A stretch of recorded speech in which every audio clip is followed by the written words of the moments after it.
बीते दिनों संसद द्वारा दिल्ली को लेकर एक विधेयक पारित किया गया था, जो कि अपने आप में एक बहुत बड़ा चर्चा का विषय रहा था। लेकिन इसी पूरे विवाद के दौरान एक दूसरा विवाद भी देखने को मिला, जिसमें संसदीय समितियां एक बार फिर से चर्चा में आ गईं। इस पूरे विवाद के दौरान आम आदमी पार्टी के राज्यसभा में एक सांसद थे, जिन्होंने मुख्य तौर पर जो दिल्ली का विधेयक था, उस विधेयक की जांच करने के लिए, उस विधेयक पर विचार विमर्श करने के लिए एक सेलेक्ट समिति के गठन को लेकर राज्यसभा में प्रस्ताव को पेश किया था, जिस प्रस्ताव में कुछ सांसदों के नाम भी शामिल थे। लेकिन बाद में राघव चड्ढा पर यह आरोप लगाया गया कि उन्होंने जो प्रस्ताव पेश किया था, उस प्रस्ताव में जो नाम शामिल थे, उन सांसदों से उन्होंने सहमति ही नहीं ली थी, यानी कि उनका कंसेंट नहीं लिया गया था। ऐसे में राघव चड्ढा पर जो सांसद होते हैं, उनके विशेषाधिकार के उल्लंघन का आरोप लगाया गया था और इसके बाद उन्हें संसद से, उनकी सदस्यता को उन संसद से कुछ समय के लिए बाहर भी कर दिया गया था। तो आज इस वीडियो में हम मुख्य तौर पर इसी विषय को जानने की कोशिश करेंगे। इस पूरे विवाद में एक सिग्नेचर को लेकर भी विवाद उठ रहा है कि क्या हमें सहमति लेते वक्त सिग्नेचर की जरूरत होती है या फिर नहीं होती है। तो आज इस वीडियो में हम इन्हीं तमाम सवालों को जानने की कोशिश करेंगे। मेरा नाम है अक्षय और आपका स्वागत है दृष्टि IAS की इस नई वीडियो में। चलिए वीडियो की शुरुआत करते हैं और सबसे पहले वीडियो की रूपरेखा पर बात कर लेते हैं।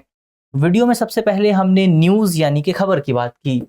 खबर को जानने के बाद हम प्रवर समिति यानी कि सेलेक्ट कमेटी क्या होती है, इस पर बात करेंगे, जिसे हम मुख्य तौर पर चयन समिति भी कह सकते हैं। इसका क्या मतलब होता है, इसको जानने की कोशिश करेंगे और फिर ये भी जानेंगे कि आखिर जो प्रवर समितियां होती हैं, उसमें सदस्यों की नियुक्ति किस तरह से की जाती है, उस पर बात करेंगे। इसके अलावा ये भी जानेंगे कि ये समितियां काम किस तरह से करती हैं और अंत में एक सवाल पर भी बात करेंगे। सवाल जो होगा वो प्रीलिम्स का होगा और आप कमेंट बॉक्स में सवाल का जवाब दे सकते हैं। इसके अलावा ये जो पूरा विषय है मुख्य तौर पर सामान्य अध्ययन प्रश्न पत्र 2 से जुड़ा हुआ है और आप इसे भारतीय राज्य व्यवस्था और संविधान जैसे खंडों से जोड़कर देख सकते हैं। तो चलिए वीडियो की शुरुआत करते हैं और सबसे पहले प्रवर समितियां क्या होती हैं, सेलेक्ट कमेटीज क्या होती हैं, उसको जानने की कोशिश करते हैं। इस पे एक पृष्ठभूमि पर बात करते हैं, इसके बैकग्राउंड पर बात करते हैं। तो भारत में हम जानते हैं जो संसद है उसमें 2 सदन शामिल होते हैं। पहला सदन है राज्यसभा, जो कि उच्च सदन माना जाता है, अपर हाउस माना जाता है, और दूसरा सदन है लोकसभा।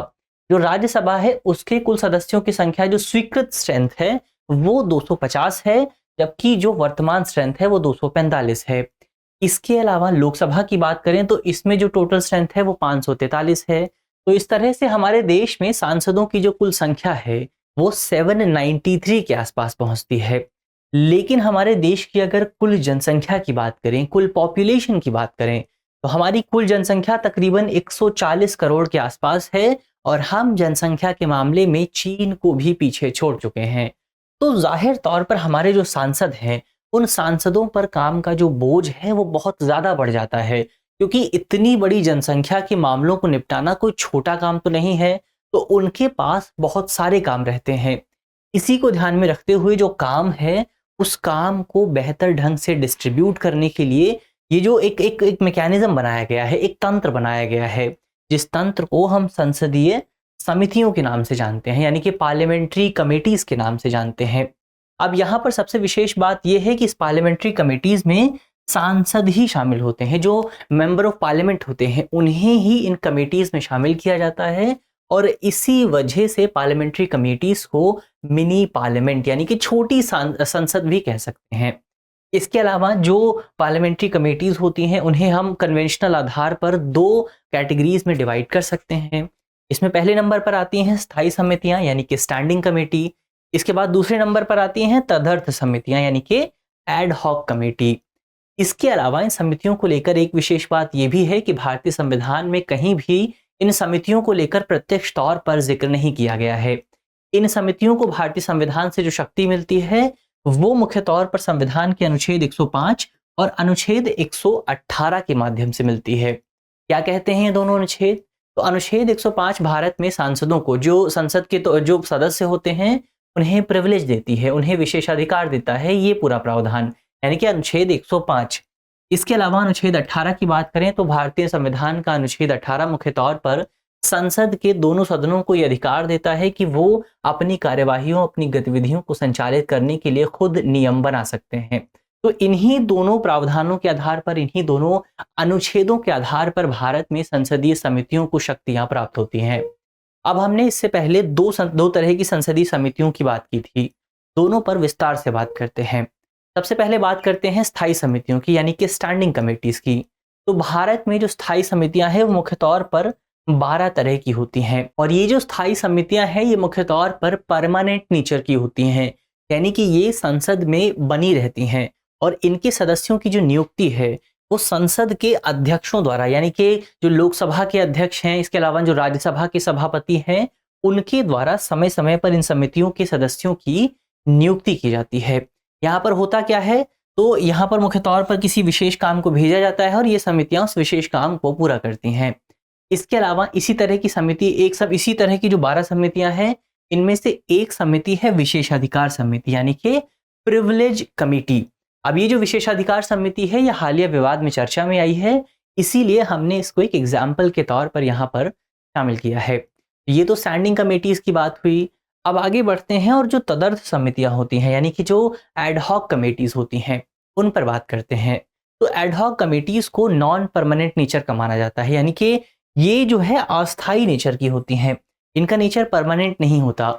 इन्हें किसी एक विशेष काम के लिए बनाया जाता है, जैसे कि किसी बिल पर अगर चर्चा करनी है या कोई विशेष काम करना है, किसी विशेष मामले की जांच करनी है, तो इस तरह के कामों के लिए संसद द्वारा इस तरह की समितियों को बनाया जाता है, एडहॉक कमेटीज को बनाया जाता है। और जब वो काम पूरा हो जाता है तो इस तरह की एडहॉक समितियों को भंग कर दिया जाता है, उनको डिसॉल्व कर दिया जाता है।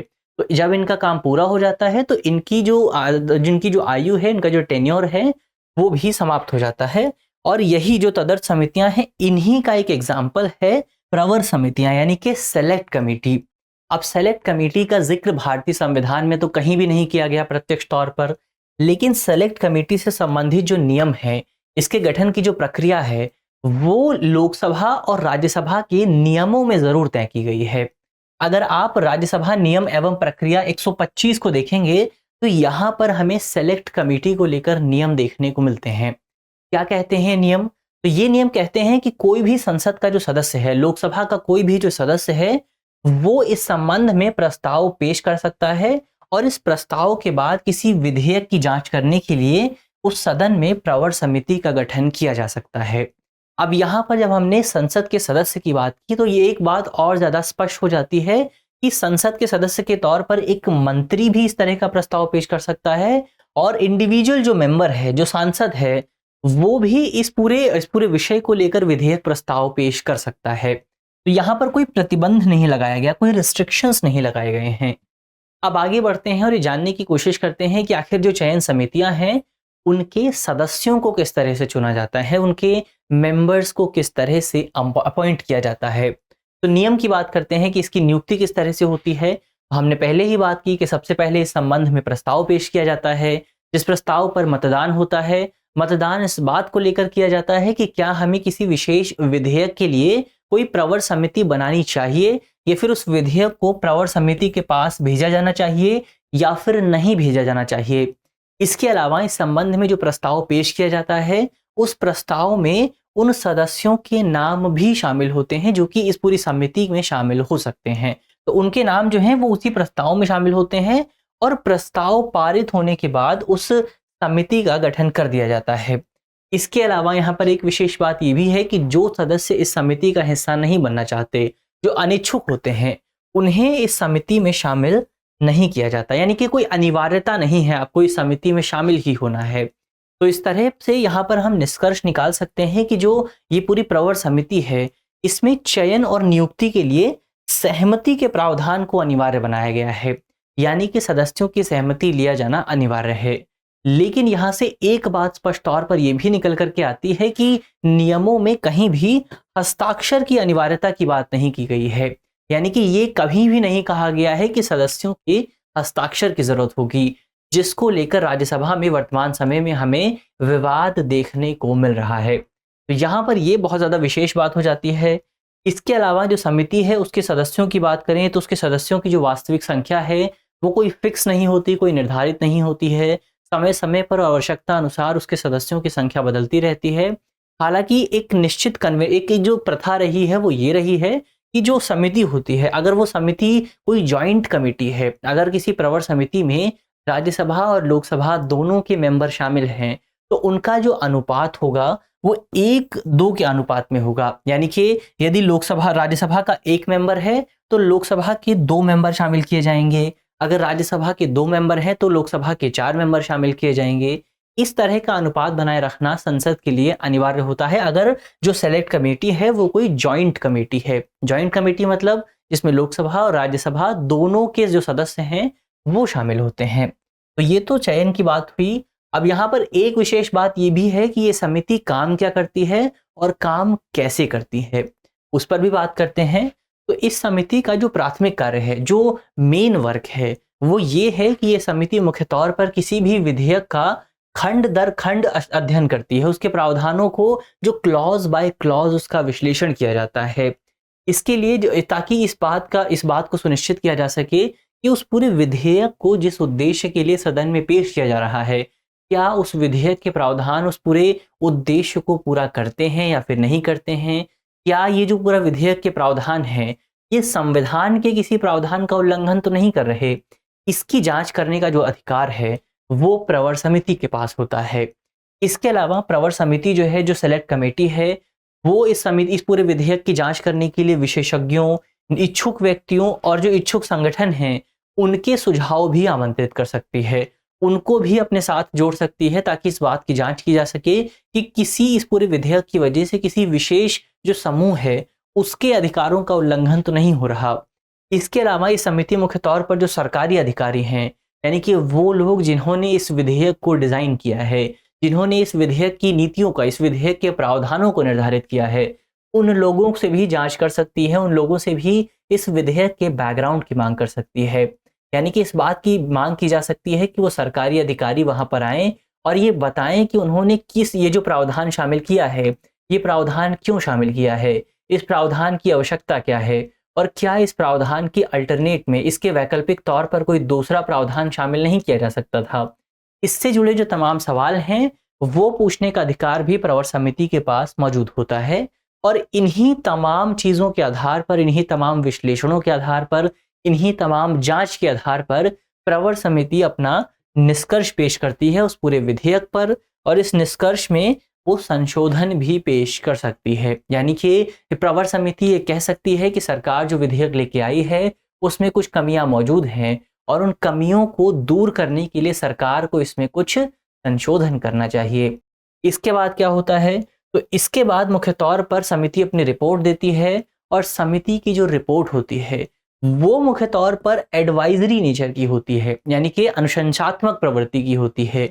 इसके तहत जो सरकार है, वो इस रिपोर्ट को स्वीकार भी कर सकती है और इस रिपोर्ट को स्वीकार करने से इनकार भी कर सकती है। और वहीं जब समिति अपनी रिपोर्ट पेश करती है और अगर समिति ने अपनी रिपोर्ट में कुछ संशोधन बताया है, तो समिति जो नया विधेयक लेकर आएगी, यानी कि जो विधेयक संसद में पेश करेगी, सदन में पेश करेगी, वो अपना वाला संस्करण पेश करती है, यानी कि संशोधित संस्करण पेश करती है। और सरकार के लिए ये सब कोई बाध्यकारी बात नहीं है कि उस पूरे विधेयक को स्वीकार करना है या फिर नहीं करना है। तो ये तो सेलेक्ट कमेटी की बात हुई। हमने इस पूरे विषय पर विस्तार से बात करने की कोशिश की। अब अंत में इस पूरे विषय से जुड़े एक सवाल की भी बात कर लेते हैं। सवाल जो है वो प्रीलिम्स का है और आप कमेंट बॉक्स में सवाल का जवाब दे सकते हैं। आज का हमारा सवाल है कि संसदीय समितियों का जिक्र प्रत्यक्ष तौर पर संविधान के किस अनुच्छेद में किया गया है? हमारे ऑप्शन है, ऑप्शन ए भारतीय संविधान का अनुच्छेद 75, ऑप्शन बी अनुच्छेद 105, ऑप्शन सी अनुच्छेद 118 या ऑप्शन डी इनमें से कोई नहीं। तो आप कमेंट बॉक्स में सवाल का जवाब देना बिल्कुल भी ना भूलें। इसके अलावा मुझे उम्मीद है कि इस वीडियो में जिन बिंदुओं की बात की गई है वो आपको समझ में आएंगे, और यदि आपके प्रश्न पत्र में इससे जुड़ा कोई भी सवाल आता है तो आप उस सवाल को आसानी से हल कर सकेंगे। इस तरह की अन्य वीडियो देखने के लिए आप हमारे चैनल को भी सब्सक्राइब कर सकते हैं, और यदि आप इस वीडियो की पीडीएफ चाहते हैं तो इसकी पीडीएफ आपको हमारे टेलीग्राम ग्रुप पर मिलेगी, और टेलीग्राम ग्रुप का जो लिंक है वो आप जानते हैं वीडियो के डिस्क्रिप्शन में होगा। तो ग्रुप से जुड़ना बिल्कुल भी ना भूलें। मिलते हैं आपसे अगली वीडियो में, तब तक के लिए धन्यवाद।